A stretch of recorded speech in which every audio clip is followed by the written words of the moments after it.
Nesse vídeo nós vamos falar sobre a doença do carrapato.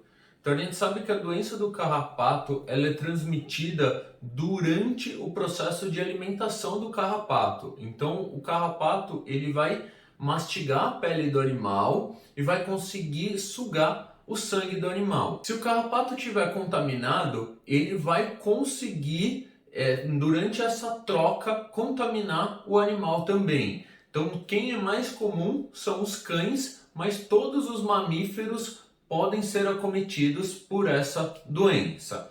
A gente sabe que o momento da transmissão ele pode estar contaminado tanto com a Ehrlichia quanto com a Babesia. Aí, qual que seria a diferença ali, né? Porque todo mundo chama a doença do carrapato e tem ali duas doenças. Porque a Ehrlichia é uma bactéria e a Babesia é um protozoário. Os dois vão ficar dentro do sangue e basicamente vão produzir os mesmos sintomas e a mesma doença. Por isso que durante a clínica, se não é feito um diagnóstico via laboratório, acaba sendo um diagnóstico mais generalista, como doença do carrapato.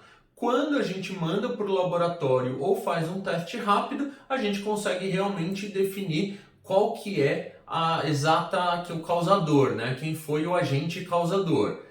Porque nem sempre é tão importante saber quem está causando, porque o tratamento e os sintomas são muito parecidos. Então, se você tiver ali um diagnóstico de doença do carrapato, tanto para a Ehrlichia quanto para a Babesia, o tratamento vai ser bem parecido. E quando a gente vai suspeitar de doença do carrapato? Então, o sintoma mais comum é febre alta. Então, quase todos os tutores falam que o animal está muito quente. Os animais ficam muito apáticos e eles começam a ficar meio amarelado. Então, eles param de comer e muitos dos clientes falam: estou percebendo que ele está amarelado, o cachorro branquinho dá para ver na barriga dele que ele está amarelado. As mucosas, tanto do olho quanto da boca, começam a ficar mais amareladas. Então, é o primeiro sintoma que todo o tutor consegue observar quando chega na clínica e passa para o veterinário.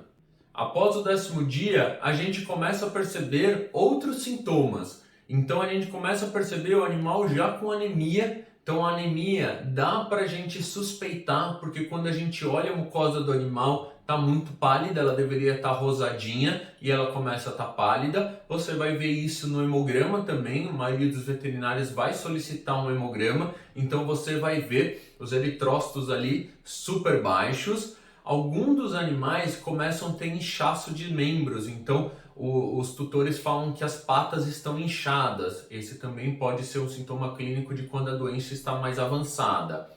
Hemorragia micro e hemorragias grandes. Então, o que a gente vai ter de microhemorragia? Quando a gente olha a mucosa do animal, seja do olho, da boca, vai começar a ter uns pontinhos vermelhos que a gente chama de petéquia. Esses pontinhos vermelhos são microhemorragias. Em casos mais sérios, a gente começa a ver cair sangue, pingar sangue pelo nariz e pode pingar sangue junto com as fezes, então o animal começa a ter hemorragia bem mais severa. Começa pouquinho e vai se tornando realmente bem grande.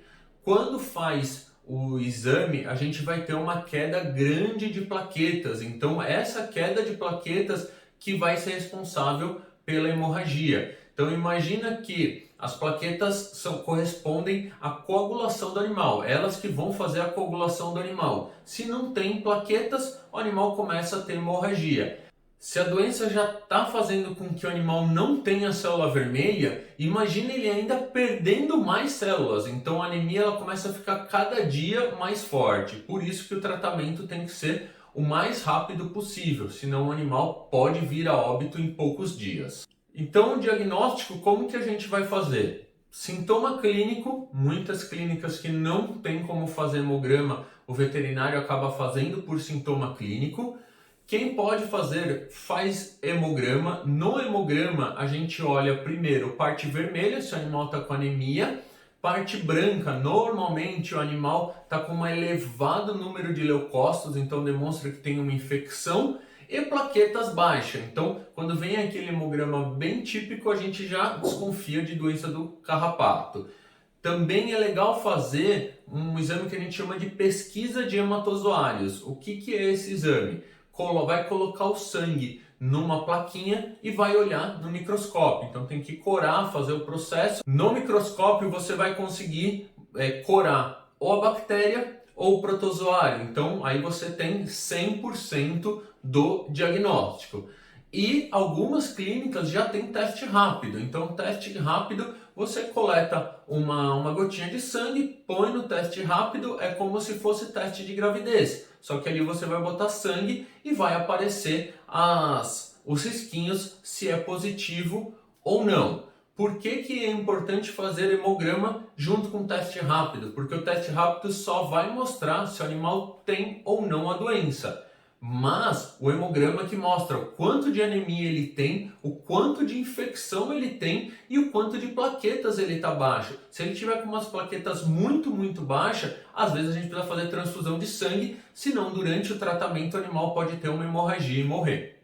E sobre o tratamento, como que a gente pode fazer o tratamento?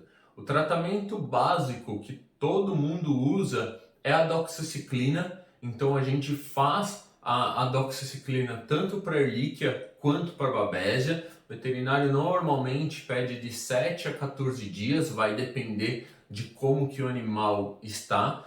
Tomem cuidado, pois a doxiciclina ela pode ser um pouco hepatotóxica e um pouco nefrotóxica, então se o animal já está mal, às vezes a gente precisa fazer alguns protetores ali de fígado, muitas das vezes vai fazer. Se ele não está sem comer, normalmente tem que fazer algum protetor gástrico, porque senão o animal começa a vomitar bastante.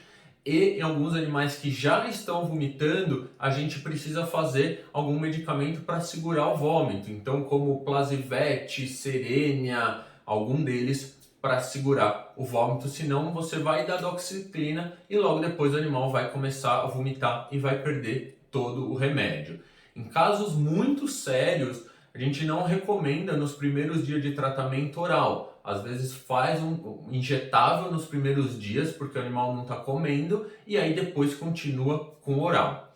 Para a Babesia, se vocês não quiserem fazer o oral, pode fazer o Imizol. O Imizol, eles são 2 aplicações, então você faz uma aplicação e depois de 14 dias você repete essa aplicação.